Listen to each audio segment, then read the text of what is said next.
bonding. So kind of to recap where we left off last semester with covalent bonding.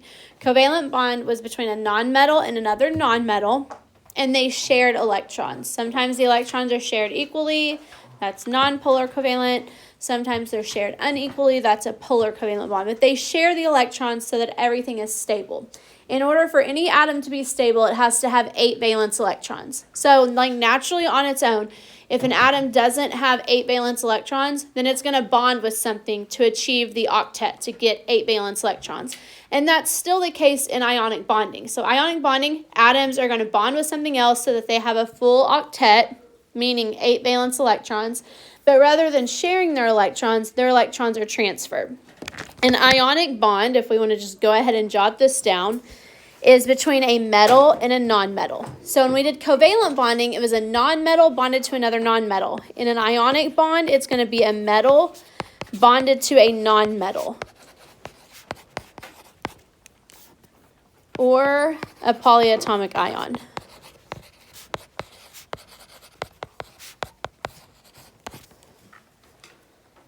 So it's going to be something from the left side of the periodic table with something from the right side of the periodic table. The way that you technically classify the type of bond that two atoms are going to have is based off their electronegativity. Electronegativity is the ability of an atom to attract an electron. It's on a scale of 0 to 4. So if you look up the two electronegativity values and you subtract them, if that falls in the range of 0 to 0.3, then it's going to be a nonpolar covalent bond, which last semester I showed you a periodic table with all the values and everything. I'm not going to do that again. If you subtract the values and it falls in the range of 0.3 to 1.7, then it's a polar covalent bond. So the electrons here are going to be shared, but they're not shared equally. And then lastly, if it's 1.7 or higher, then it's no longer a covalent bond. The electrons are not going to be shared. It's going to be an ionic bond where the electrons are going to be transferred. One atom steals the valence electrons from the other because there's such an electronegativity difference. Again, we still have to follow the octet rule. I didn't type that up, but know that we're still looking at the octet rule. That's when the highest energy level is filled. 8 valence electrons. Noble gases, group 8A, they are stable on their own. Like here's an example of neon. Neon is a stable atom because it has a full octet. It has 8 valence electrons. Compared to sodium, sodium only has 1 valence electron, so it's not stable. So sodium is going to bond with something so that it can have a full octet and be stable. Okay. We kind of did electron dot diagrams last semester, but I didn't really solely focus on it like here. An electron dot diagram is when you write the symbol for an element and it focuses just on the valence electrons and you draw the valence electrons as dots. So remember, looking at your periodic table, you have the 1A through 8A numbered. Where's my periodic table? Okay, so you should have 1A, 2A, 3A. You have all that numbered, right? That numbering system tells you how many valence electrons there are for an atom. So our first example is lithium, which is right here. Lithium is in group 1A, so it has 1 valence electron. When you're drawing the electron dot diagram for lithium, you just write the symbol Li, and you draw 1 dot to represent that 1 valence electron. The dot can go on any side. I just chose the right, but you could do top, bottom, left, whatever. Okay? All right, oxygen. So look up oxygen on your periodic table. How many valence electrons are in oxygen? You put 1 electron on each side, 1, 2, 3, 4, and then go back and pair the 5th and the 6th.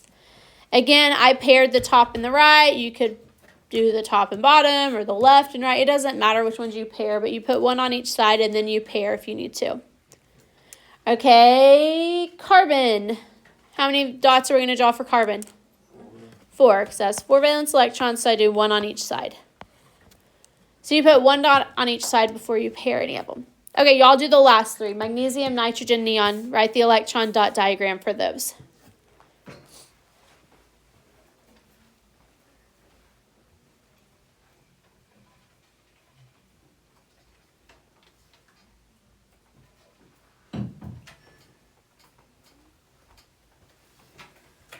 Are any of the atoms up here stable? Yes. Yes? Yes. How many? One. Just one. Which one is it, Henry? Neon. Neon, right? Because magnesium only has 2, so that's not stable on its own. Nitrogen has 5. I put the pair at the top, but you could have put the pair anywhere. And then neon has 8. It has 4 pairs, so that's stable. In an ionic bond, the electrons are going to be transferred. That means one atom is going to give its valence electrons to the other one. So the key thing with this is that you know it's a transfer of electrons. They're not sharing. One atom loses valence electrons, the other atom gains valence electrons. An ionic bond deals with ions. That's why it's called ionic, because we're going to be dealing with ions. So an ionic bond is a bond between a cation and an anion, which we've talked about before, but we'll review over that a little bit. Here's an example. Sodium reacting with chlorine. Sodium has 1 valence electron. How many valence electrons does chlorine have? 7. So can you see how sodium could give that valence electron to chlorine right here? And now chlorine has 8, so chlorine is stable. Sodium is also stable. It's hard to tell with the electron dot diagram, but sodium also now has an octet. It has full valence shell. If you look at the electron configuration for sodium, it's 1s2, 2s2, 2p6, 3s1. So this electron right here is the one that was just given away. So it loses that one. When it loses that one, if we look at the energy levels, the next highest energy level is the second energy level, and it has 2 plus 6, 8. So these are now both stable with the full octet. Okay.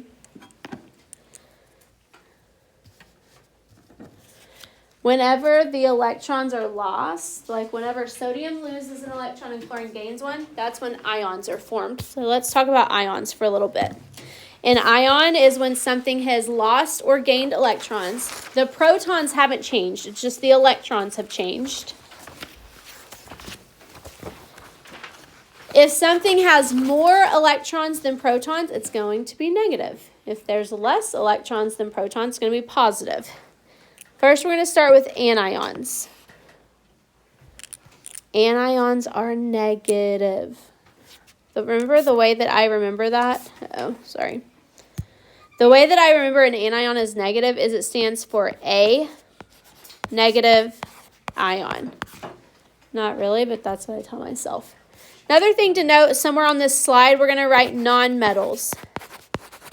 The nonmetals form anions. Are nonmetals found on the left or right-hand side of the periodic table? Right. Okay, so anything right of the stair step is a nonmetal. They form anions. And let's think about this.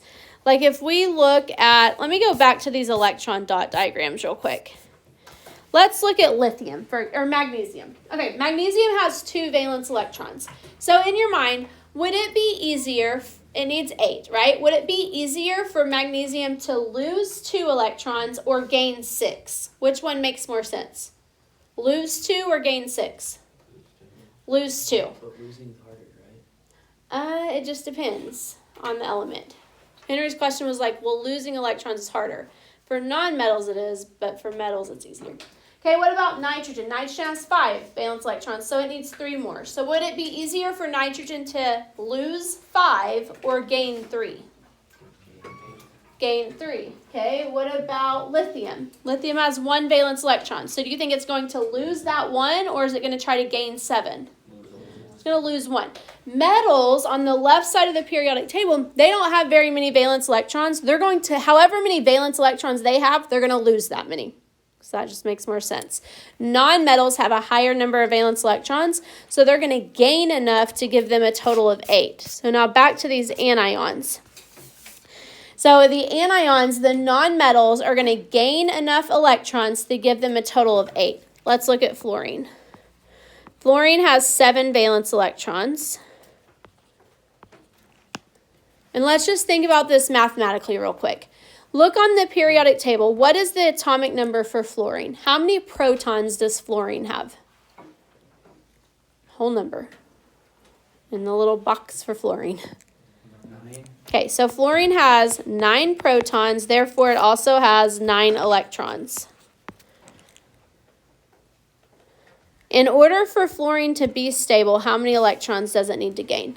It has 7, so how many more does it need? 1. 1. So it's going to gain 1 electron. So when it gains an electron, it now has 10 electrons. So it has 9 positives and 10 negatives. So what's the overall charge of that going to be? 9 positives, 10 negatives. Is it going to have a negative charge or a positive charge? Negative, because it has more negatives. So however many electrons it gains, that's how much the negative charge is going to be. Fluorine gains 1 electron, so it's going to have a 1 negative charge. So however many electrons it gains, that's what the charge is. Now, this is no longer fluorine. It's an ion, which is a little bit different. So rather than calling this fluorine, the name has to be different because it's an ion. So anytime it's negative, you take the ending off and you change it to "ide." So rather than this being fluorine, this is now fluoride. And in our brains, like, we just naturally think if you gain something, that's positive. And if you lose something, that's a negative action. But when we're talking about electrons, if something gains electrons, it becomes negative because electrons are negatively charged. So when something gains electrons, it becomes negatively charged. Okay? Let's look at one more. Selenium. How many valence electrons does a selenium atom have? 6. And if you look at the atomic number for selenium, it's 34. That means selenium has 34 protons and 34 electrons. In order to be stable, how many electrons does selenium need to gain? 2. So if it gains 2 electrons, I'm going to add 2 electrons. So now it has 36 electrons. So we have 34 positives and 36 negatives. What's the overall charge?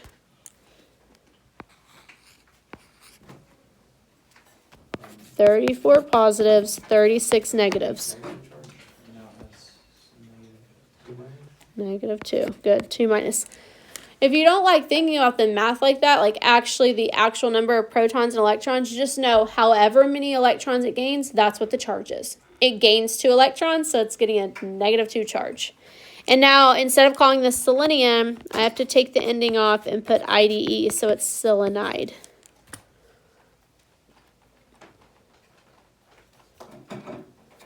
Without writing all of this out, let me just make sure you have this down. Okay, bromine. How many electrons is bromine going to gain? It has 7. How many more does it need? 1. If bromine gains an electron, what's the charge? 1 minus. Good. And then it's called bromide now. All right. Non-metals gain electrons. Non-metals gain electrons. They're going to gain however many they need to achieve 8. Opposite of that, cations. Cations are positive. The way I remember that is if you spell it out, there's a T in the middle of the word, and it looks like a positive sign. Cation. Okay. Cations, this is the metals. Metals form cations. Metals lose their valence electrons to get their full octet. However many valence electrons they have, that's how many they're going to lose. Whenever you name a cation, you leave the name the same, and you just add the word ion at the end. Now let's look at potassium. Potassium is in group 1A. It has 1 valence electron. Potassium has 19 protons and 19 electrons. Again, however many valence electrons a metal has, that's how many it will lose. So potassium is going to lose an electron. So we're going to take away an electron. So now it only has 18. So it has 19 positives and 18 negatives. So the overall charge is a 1 plus. And this is now called potassium ion. However many electrons the atom loses, that's what the charge is. That's how positive the charge is. Okay, looking at calcium. Okay, calcium's going to lose 2 electrons. So if it loses 2 electrons, what's the charge going to be? Plus 2. So 2 plus. And now for the name, calcium ion. Non-metals gain electrons, they become negative. Metals lose electrons, and they become positive.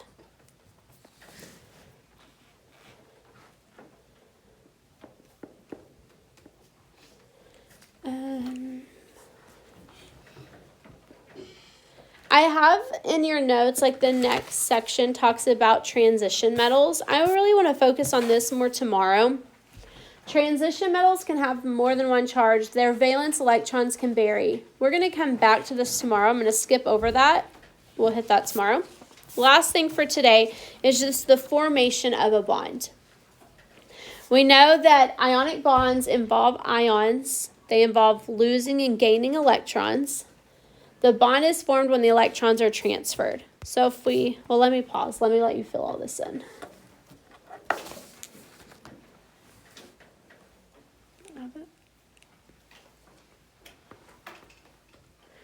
All right, so sodium is going to give that electron or lose the electron. Chlorine really steals that electron away. It's not like sodium's being nice, like, here's my electron. Chlorine's really stealing it away. But when sodium gets rid of that electron, it loses an electron, so it becomes a 1 plus charge. Chlorine gains an electron, so it has a 1 minus charge. Do positive and negative charges, opposite charges, attract or repel? Opposite charges attract. So there's this attractive force right here holding it together. So this attractive force between the positive and negative, that's the ionic bond. And it's actually really strong. Ionic bonds are very strong. The bond, that attractive force between the positive and negative is really strong. An ionic compound's going to form so that the elements form a ratio that makes sense so that everything has a full octet. So like in this case, it's going to be a 1-to-1 ratio. Sodium's going to give that electron to chlorine, and it's going to form NaCl, a 1-to-1 ratio. But that's not always the case. Let's look at magnesium chloride. Okay, magnesium has 2 electrons. Chlorine has 7. Okay, so magnesium can give one of its valence electrons. Magnesium gives a valence electron right there. So chlorine is now stable, right? Chlorine has 8, so it's stable. But magnesium isn't stable yet because it still has a valence electron. So magnesium is still not stable. It has this 1 more electron to lose. So what do you think happens? It's not going to form a bond if one of the atoms is unstable. That's not going to happen. It's only going to form a bond and form a new compound so that both atoms are stable. So we know this isn't finished yet. Do we need another magnesium atom or, we need another chlorine atom, right? So if I add another chlorine atom here with its 7 valence electrons, now magnesium can dump this other electron. Why is this not writing? This electron's going to go here. So for magnesium and chlorine, whenever they form a compound, it takes 1 magnesium and 2 chlorine. So it's going to form MgCl2.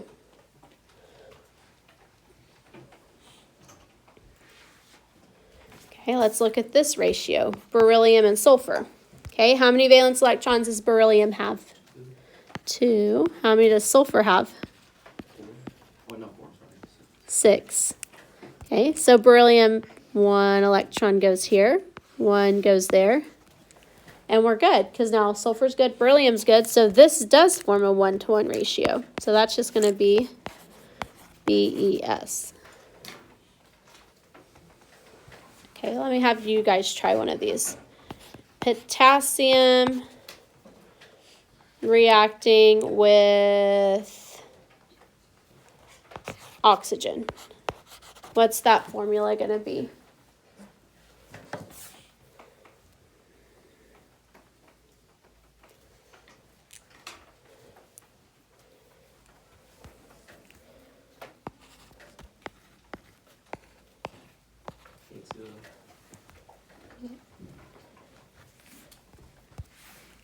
Okay, what is it? What's the answer? K2O. Why? Because potassium loses one here, but now oxygen still has an opening. Now it only has 7. Oxygen needs one more. So we're going to have one more potassium come, and it will go there. All right, we're going to stop there. Tomorrow we'll kind of go over this more, and we'll go over more complex ones. But we're going to stop there just to give you an idea of like how ions are formed. Today's assignment is actually on Canvas, but you're